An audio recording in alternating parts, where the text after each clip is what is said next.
Ok, voilà, chers amis téléspectateurs, Balandi Nabiso ya Sango ya Congo. En tout cas, très ravi, pourquoi pas très heureux de vous avoir aujourd'hui, puisque ça fait longtemps, ça fait très longtemps.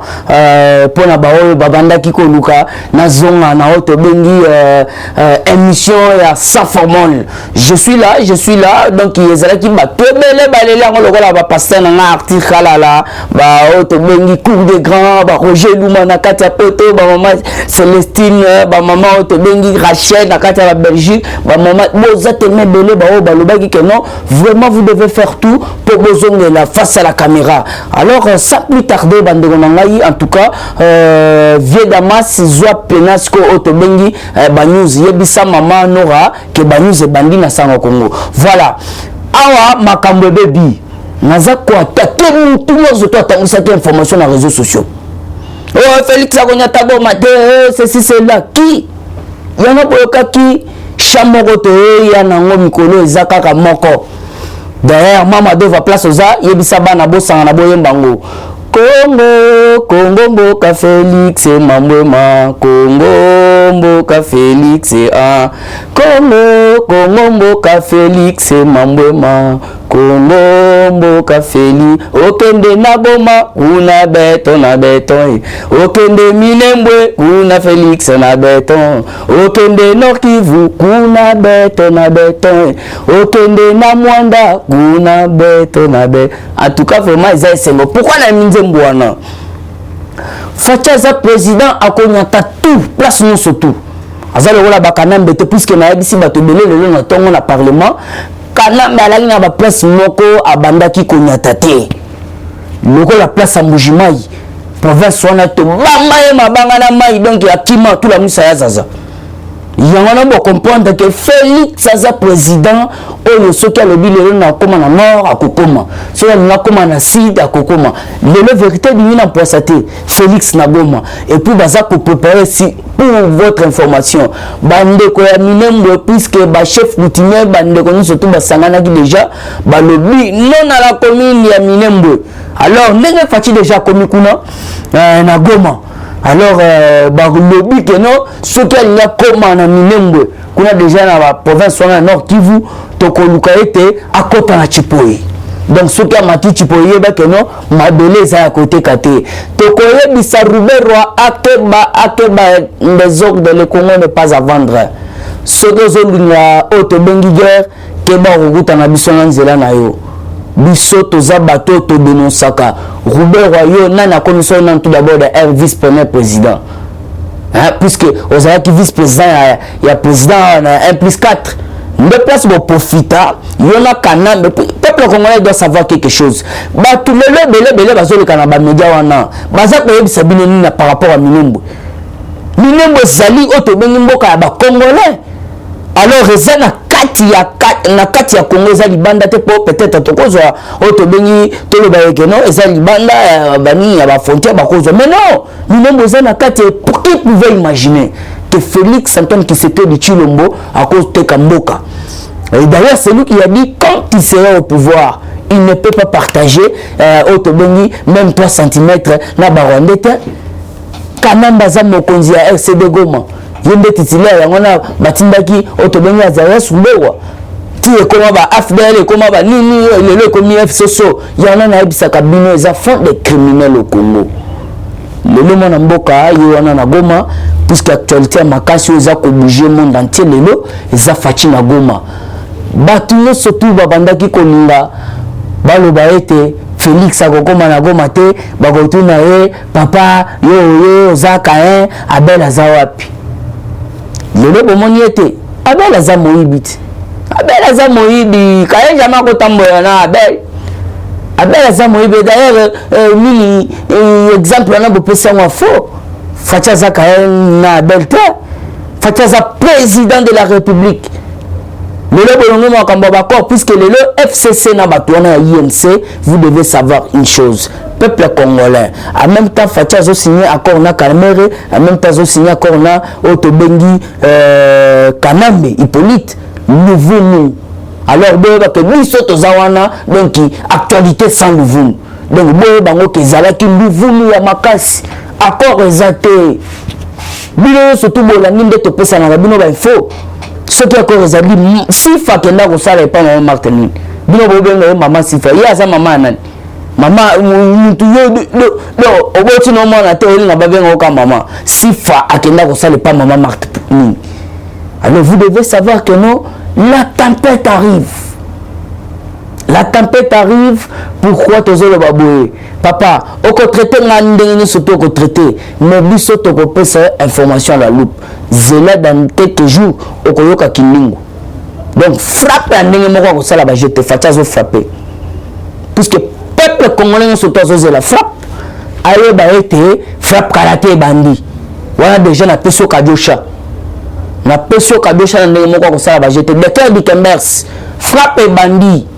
Puisque bateau surtout babanda ko sala erreur ya koloba ete oh mwana mboka benga kamera mwana mboka bazo benga auto bengi madidi mwana mboka bake ko benga pe kanambe mwana mboka. Nous sommes infiltrés na ndenge moko ya kosala ba jeté ba Rwandais ba Ougandais ba Hutu ba Tutsi ba envoyer biso na ndenge moko ya kosala ba jeté. Et qu'est-ce que nous devons faire? Ya on moni mwana mboka fati béton wazana likanisi malamu. Alobi quand on des liste de enregistrement, vous devez enregistrer et koyeba qui est congolais qui ne l'est pas. Et voilà pourquoi baza côté lengana bazali koloba biloba loba bazo ba te quoi que ce soit. Yangana tazo yebisa peuple congolais. Le vérité ezongi na mposa. Vérité ezongi na mposa pourquoi? Bomoni bino moko ba oto bengi bino bobanda bobenga bango ba opposant madili nande konaye oto bengi nani Matumulu pas Matumulu mais Muzito pardon puisque Matumulu faut dire Matumulu banda comprendre que j'ai ezaboye mwana mboka nde mutozuma solo alors tikana ngana kende yana zolia mbongo na ya bad 50 000 $ par mois et bon Martin Fayulu mutoko moluka boulot bapesi bango 4 millions boka bolana ndeko na bino boya bolongo la fati bolo ba violer ba juge ya on na zo bisa bino bato besoin na dossier ba juge surtout yo otobengi Théodore Keba Théodore ngana ko s'en charger na yo déjà na sina bisi fati mboti nga Théodore puisque baza ba pasteur moko ba aîné ba pasteur moko ba exco ba pasteur moko ba pasteur que comment dirais-je le mendiant Théodore ngoi soki totali bien ngoyana za kombo ya kobamba donc ronde tout fait yangona nazo kebisa tous les pasteurs bazo tchamo bu na République démocratique du Congo tribalisme la mukaki awa muto alobi azate eza la justice puisque moi j'attaque tout mabanga kelo côté nazo esprit ya président Gilles justice ça tribalisme tamboli bolobi le côté ministre wana o alobi ase ministre wana soki nani wana ministre na bino a incité bato à la haine je ne sais pas j'ai même pas même envie à koloba kombo na ye a incité bato à la haine alors justice c'est bon c'est la ni constitution notre constitution malgré bino boye ba teke to ba constitution boye tribal alors PG en dossier ngona muto a incité bato à la haine tribal pourquoi ko tarder? Alors on a kebisa tous les pasteurs même quelques bayembi ya nzambe voire même bayembi ya mokili bayo nzambe malgré ba mami misamu so banani ba mari misamu bakenda donc on dirait spiritualité pe donc badon ya koyembe kenda mais musala ba chanter ezani yoke loko moko na kata population olingi donc kopesa bango leçon tribalisme yao biso to contredire yango to lobi non tribalisme puisque nous contempola za ko appeler biso na auto bengi unité nationale. Alors tous les pasteurs et surtout les pasteurs on a les saso les sawana pasteur moko kindoki. Alors écran prophétique no kozalande ceux qui suivent en 2023 nous contempola Zuma solo.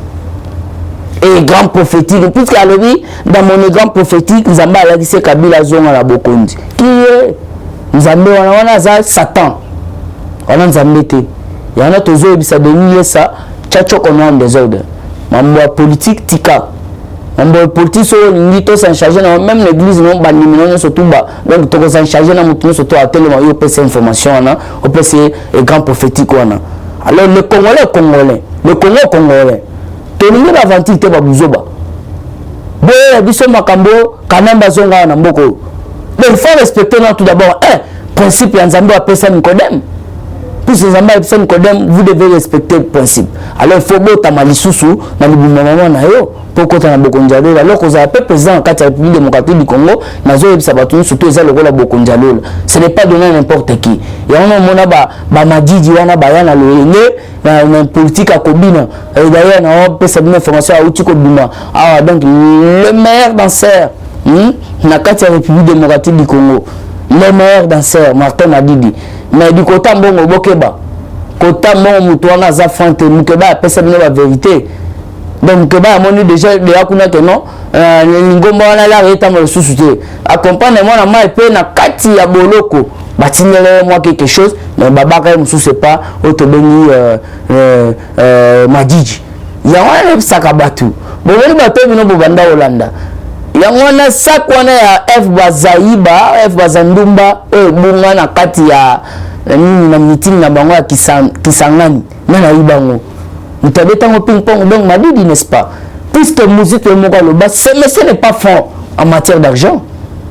Alors nazo ebisabino bolongo la confiance na bino pas ba étranger. Moi na mboka solo Fatigue Béton aya pesa nzela mususu. Yana yebisi ba journaliste. Hein, presse belge, ici bango, donc bientôt Nzela y a tracé, hein, alors Nzela y a tracé, voilà.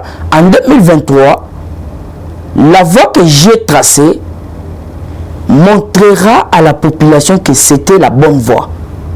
Ceux qui se livrent aux gestes stupides dans travers mon action ne font que scier la branche sur laquelle ils sont assis. Nous irons au purgatoire pendant que eux iront en affaire. Fatigue Béton, la Belgique. Yebaka déjà, le pire arrive. Nous pouvons surtout abandonner la arrestation kanambe na ebi que maman Marie-José boza belé boza kolala te bolo bichilombo na moyo boye. Et ça le comment boza comprendre même moi si n'yanda kwa ebi ça je vous dis franc. Fatia ta rebise que muto abomaka bato muto ya tshela bato ba poison akolaboraka na ye. Ya on la bomona aza président ba féliciter mon mobimba et ça ne s'est jamais fait. Qui est ce président là un civil azui bokonzi hein abotonyango un soldat hein soldat wana wumela donc na zamba trop yosko botolé bokonzi ke ba ce n'est pas donné n'importe qui. Yano moni batuni surtout wana babanda ki koloba loba bo pesi bango assemblée bo pesi bango lelo bazawa yana sana mutu nanga moko pasteur Gili alobaka chaque fois ce que moni bawe ya couper na makakute et azana raison c'est les adages donc adage wana za raison et ça donc valable bawe la couper na makakute makakutika ya lata azana mukila ko bomba awoluka pesa bomba ya moni kanambe facha ebiseni kendo sangana na batuna sangana na bango kuna na Assemblée nationale. C'est pourquoi bomoni kanamba ke na Sénat eza mu kontombelo mutako sabino mu kontombelo mutalobi ke pona ndimaka yo za sénateur kende na kati siko ya Sénat kuna sangana na bandoki na yo boloka sangana na bandoki boloka kanamba pe akei il est assiégé il peut à siéger te touche oyoki fachi diplomatie zo sala puisque bochaka tembe trop mais ndenge minute za muke babi ezebele zwa numéro déjà puisque na okatanga na za ponctuel zwa numéro même par rapport au koluka obenga suite ya info même atalo bito ozongela plus 243 97 38 47 938 plus 243 0 97 38 47 938. Lui c'est président, moi c'est président chinois. Alors ceux qui ont bien le numéro on a toko seulement makamusu. Alors ndé ba pesa 5 minutes pour na souki sayango. Yoba ke fatia simbisi quand même touche. Quand même kei. Alors il faut bien comprendre. Mukontombolo na le bakaza béton bétonisation ndenge moko ça va jeter. Alors il faut comprendre. Y'a moni même ba journaliste wana bayaka na ebisaka bango lola ba Chilombo a Serge Moura na ebisaka bango kozelanga na caméra bato surtout ba comprendre politique la fatité puisque bazo même c'est moral ya bato balanda puisque ça en Congo za bato ba fandisi moral la fatité bato bazo comprendre qu'est-ce qui se passe avec Fati Béton na kosela na ba moment na ngano surtout diaspora Maman ni Chilombo, Brigitte Monzakabe, Batou surtout, Rachel, donc vous êtes tellement belé. Maman Célestine, Charlotte Ndenga, donc maman Boss, Roger Louma, cours des grands, hein? Venez Sabino, ayez vos apaisements. Tempête annoncée par Mike Hammer, déjà bientôt. Congolais surtout à cause séjour, Congolais surtout à cause sepela. Alors pour les qui ne cochiter, bon qui information sur les réseaux sociaux, Fatibo, ceci cela et côté même n'est pas battu. Bah on va comprendre le français bien té. Bah lobby, oh Fatia lobby, c'est tout à fait impossible pour lui à qui ça demande et voilà qu'on sort. Wana Azali président de la République.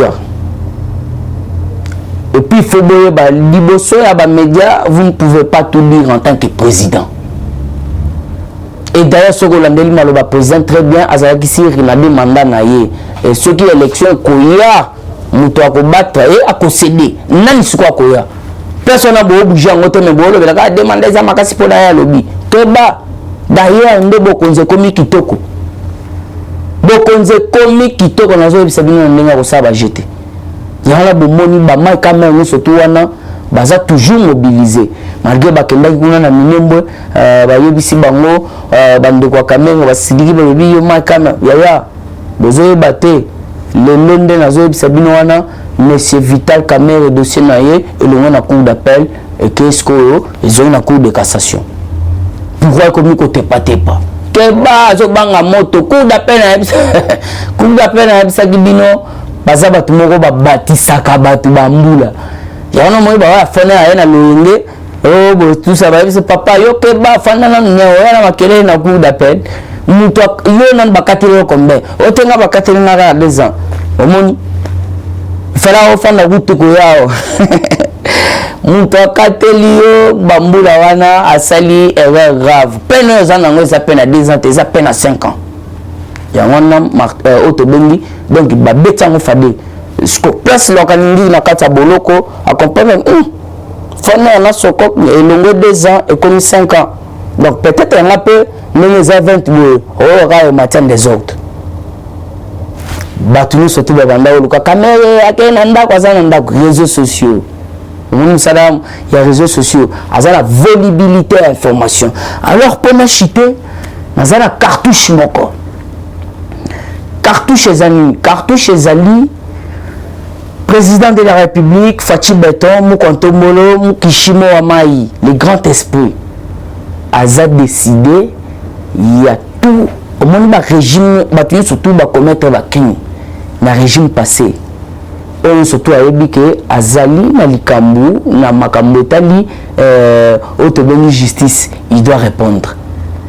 C'est ça en fait on a Zouaki le cola message naé et d'aider pour le tribalisme Fatia lobby ezali pauvreté na katia peuple congolais parce que le peuple congolais a commis que bénéficier na autobéni richesse naé ne pas comprendre que non ezali na tinate ya kusala tribalisme ya on a pesi merci papa bakingu muto aye ko comprendre biso que non même bakata katanga wana ba bloko yuti Olanda et bima dernièrement mais c'est quand même nande ko na zo puisque zo to pesi déjà information pas mon Tombolo la population de Tanganyika a toujours demandé président Félix a aidé Zoya Longo puisque mon compte doit savoir après ça qui bango 3 mois aya pesi bilan 3 mois aya pesi bilan to moni baza bateti bazo pesi sous bilan té alors batu surtout ba ko sala musala longo banité En tout cas, Félix, il doit s'en charger na bango, moko auti koloba yango. Alors, vous devez comprendre que non, tout il faut sanctionner bango, sanctionner. Il y a un cours de cassation. Aza consisté les militaires à 3 présidents. Voilà, pour que chité. Minembo, qu'est-ce qui se passe à Minembo? Minembo, kopwane bandi le loté. Kopwane za kala 1963. Ceux qui osent Lukayango, na pesi déjà numéro, balanda biso en direct, na paye, balanda biso na moi état moko. Numéro na sina pesi, ça ne vaut pas la peine à copier ça. Na kotine de la yo, papier moko kotanga. Kopane bani na 1963. Alors Azarias Rouberois aye na RCD Goma, puisque RCD Goma on est à Rwandais, balati veste. Quand on a le photo Azarias Rouberois lelo okokamo. Aye mayoka mabundi lelo. Mbongo ya Congo, yango na zo bisa bato wana surtout ba Rwanda au sommet de l'État, ils doivent remercier les Congolais, puisque mbongo ya ba Congolais, biloko ba Congolais comme si bango ba patron et comme si bango ndengwana. Alors qu'est-ce qui se passe?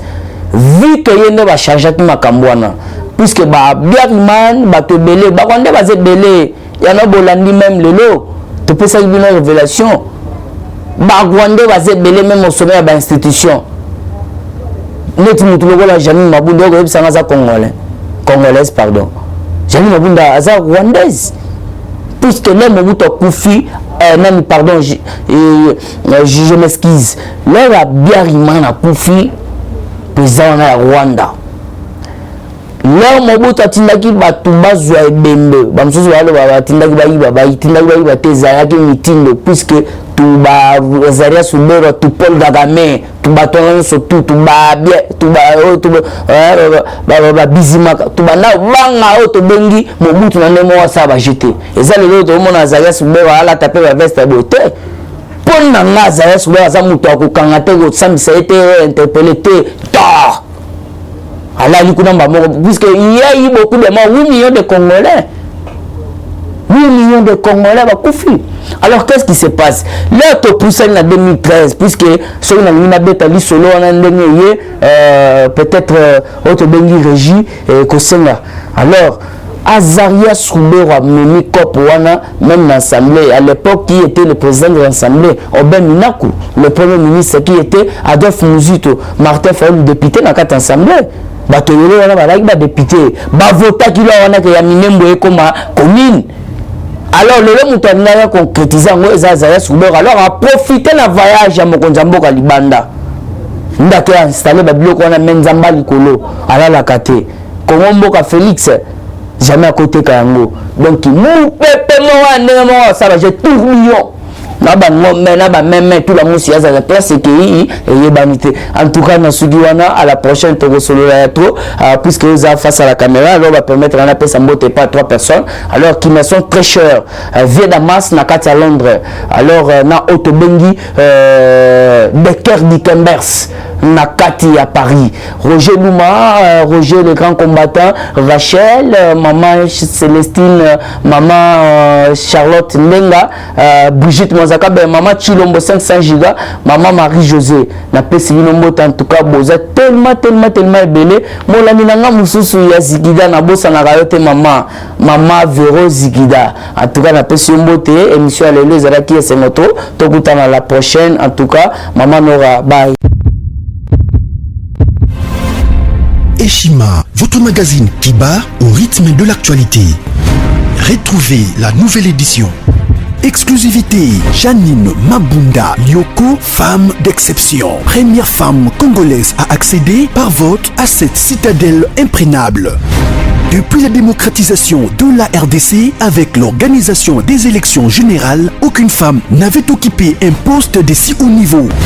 Plusieurs fois diplômée des grandes universités, élue 2 fois députée nationale, celle qui détient la police de débat à l'Assemblée nationale ne fait pas dans la demi-mesure. Janine Mabunda, un bilan élogieux et des résultats probants. Plus d'un an après son élection historique, Eshima Magazine revient sur les bilans de la présidente de la Chambre basse du Parlement congolais. Une administration efficace grâce à l'amélioration des conditions de vie et de travail du personnel, des réalisations législatives à foison, soutien financier aux provinces touchées par la crise sanitaire de Covid-19, accompagnement et encouragement de l'entrepreneuriat des jeunes, la loi de protection des peuples autochtones et promotion des droits des personnes vivant avec handicap, dur à cuire et intraitable pour le bien des élus, un bilan à mi-parcours plus qu'élogieux. La présidente de l'Assemblée, Jeannine Mabunda Lyoko, restera assurément un modèle de leadership congolais. Retrouvez également l'interview exclusive de la présidente de l'Assemblée nationale. Focus, Barnabé Mwakadi Mwamba rend grâce à Dieu pour sa nomination comme directeur général à la tête de la DGI. Découverte, entretien avec le ministre provincial de l'économie et finances, Jean Vuzingoy. Nation, 2 ans après sa création, la CNSS a conquis les cœurs des prestataires sous l'impulsion de la directrice générale Agnès Mouad Nawej. L'Alliance des kabylistes musulmans a célébré son 5e anniversaire. Économie, Boukangalonzo, le mystère d'un projet grandiose. Dossier Eshima, les systèmes politiques, anges et démons. À lire également dans les bonus du magazine Eshima. Gratuité de l'enseignement de base, un rêve d'hier pour les Congolais devenus réalité grâce à la détermination du président Félix Antoine Tshisekedi. Sonas, Lucien Boniemé et Kofo redynamisent le leader des assurances. Marie Tumbanzeza, une nouvelle image de la diplomatie congolaise. Retrouvez l'intégralité du magazine Eshima dans les kiosques. Eshima Magazine, un nouveau standard d'information.